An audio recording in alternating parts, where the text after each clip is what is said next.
Why did you come here? Because I tried to commit suicide. Why you tried to do this? Could you tell us how you did it?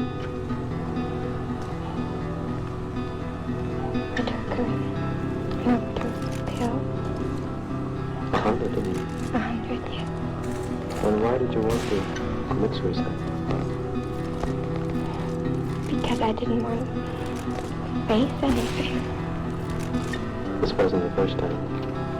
No. How often did you try? Well, I tried quite a few times.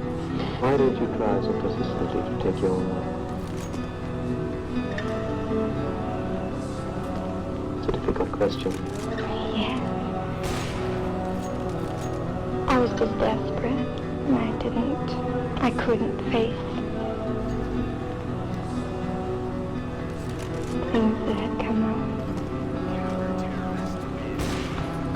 So I thought the easy way out was to take pills and it would be all over. That's what I did.